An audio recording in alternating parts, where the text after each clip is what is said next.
Hi everyone. I have just made my way through Simply Perfect. It is the last book on the Simply Quartet, and I was really looking forward to seeing how the series ended, and I was not disappointed at all. First off, I will say that being a Bedouin fan, it was really rewarding to see them have an active role in these stories. Freya Bedouin in particular, who is one of my favorite characters, has a central role to play in these stories. So without further ado, let me get into some of the spoilers right ahead. As a quick recap, the Simply Quartet follows the story of a few teachers in Miss Martin's school for girls. Miss Claudia Martin was Freya Bedouin's governess at some point, until she walked out on her because of how impossible Freya was to educate, giving all her family a lesson in character and humility. This is an event that plays an important role later on in her story. The book follows Claudia and Joseph. Her story is somewhat well known, but one of her key features is that because of her experience with the Bedouins, she despised the aristocracy, and especially dukes. This is to a degree part of her arc to let go of the past so that she could move on to the future. This is kind of her theme. At some point, her first love shows up in the story to stir up some trouble. But at the same time, it gives her closure and recognition of where her own grudges come from and how much she had allowed them to rule her and define her. In her interaction with her first love, Charlie, an interesting concept is explored, I think, the idea of forgiving but not forgetting. And as he apologized for having abandoned her and asks her to marry him, by allowing her hurt to go and her wounds to heal, she was capable of making a more conscious decision, which was to refuse his offer. But it wasn't out of resentment, it was out of her recognition of who she was and who she was not. And it struck me that all grudges work like that in practical terms. They prevent us from seeing ourselves and a situation clearly. Grudges and old resentments come with an established set of rules that we adhere to, but sometimes for the sake of that adherence, we forgo our ability to choose. In some other stories, the idea of guilt being really self-centeredness was explored. In this one, the reasons why were made visible. If you place yourself at the center of someone else's life, or if you make them the center of yours, it creates a dynamic that won't allow you to make a conscious choice. I thought that was marvelous. Now, Joseph is the heir to a dukedom, so without Claudia working through her issues, she would not have been able to recognize him as a human being and not just simply as a category of human being. He has an illegitimate blind daughter that he loves, but, and once again, the idea of following rules not of one's choosing shows up. Because of society, he hides her from everyone, but his love for her sends him seeking Claudia for an education. Their little triangle is lovely and so very tender. Their scenes together were always very moving. His daughter, Lizzie, was the embodiment of innocence and what brought Claudia and Joseph together.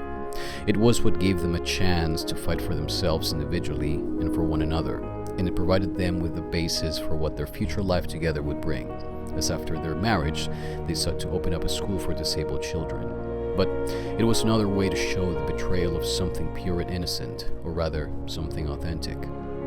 Lizzie could be understood too, perhaps, as a lie trapped by our obstinate adherence to rules not of our making, be it pride, guilt, resentment, or whatever other programs. Not only do we close ourselves to ourselves, but to the love or knowledge that may come from that relationship, if that makes sense.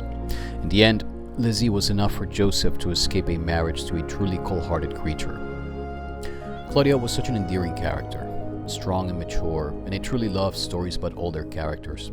There is a maturity that is truly enjoyable. She is thoughtful and careful with her words, and very wise.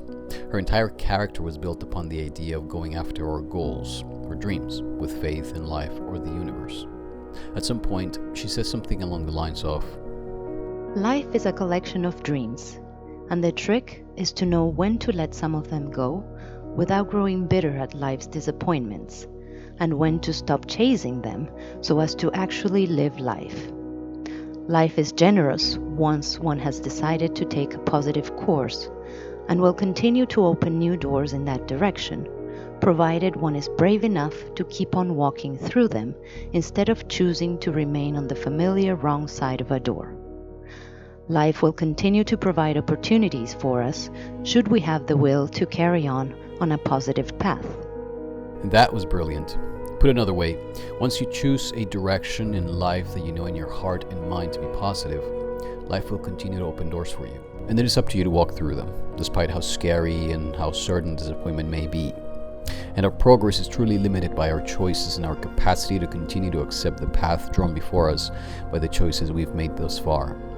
Another interesting idea was, on one occasion when Claudia and Joseph were walking in silence, she said something along the lines of, "We're afraid of silence, of our potential. There's a lot of things surrounded by silence and darkness. Truly, our fears and the things we wish we never had to look at. However, our potential also lies in that place, and that is more difficult to behold. What we don't wish to admit is simply scary and painful, though sometimes enough to freeze us from action and send us seeking busy oblivion, as if that were possible. But our bright and beautiful parts, hidden in the silence, those are truly terrifying, because it's a reflection of who we could be, but choose not to be." And that is true. Sometimes we seek the oblivion of busy work because we don't wish to hurt. But sometimes this hurt isn't from a wound. Sometimes it's from unexplored potential. And she discusses this several times during the book. The need to take a leap of faith into the unknown, not as a reckless and immature way not to settle down, but as a way to continue to become who you choose to be. But this caused in Claudia a bit, if not a lot, of pride. Her defining feature in life was how proud she was of her independence. She lived her life as a defiant act against the aristocracy. She became identified with this. But as she discovered that it was Freya Bedwin who had been the benefactor of her school, unbeknownst to Claudia, which is also what allowed her to become independent, that she realized that there is really no way to live disconnected from other human beings. We need each other. Though she had done enough work on herself through helping her girls, that she handled this realization of Freya's involvement in her life with grace and maturity, closing the cycle initiated and slightly scandalous in a very rewarding manner. The book also explores moments and how every moment represents a choice in our lives, but there are forks in the road that are crucial. It also explores love and parenting. Claudia decided to sacrifice her early wishes for a family by becoming a teacher, pouring that love onto her girls. Interestingly enough, if she hadn't chosen to do so, she would not have become who she was all along, and as such, her life would have been entirely different. Several aspects of her character would not be there: compassion, understanding and patience, humility, and a certain level of pride, things that she gave her students and that formed her into someone capable of navigating a reinventing of herself once again after meeting and marrying Joseph. The self-work principle of doing what it doesn't like works much the same way, but Claudia did not do it in a self-adversarial way. She did it in a self-daring manner, and she found herself in the process. In the end, Joseph and Claudia found love in one another by recognizing the brilliant parts of the other, by encouraging each other to strive for more conscious self-awareness, but it was never imposing or rash. The relationship grew quite nicely. Their story was very well paced. They always respected the other's destiny until they found a way to make their lives align and work. Overall, this was a great story and a great end to the quartet.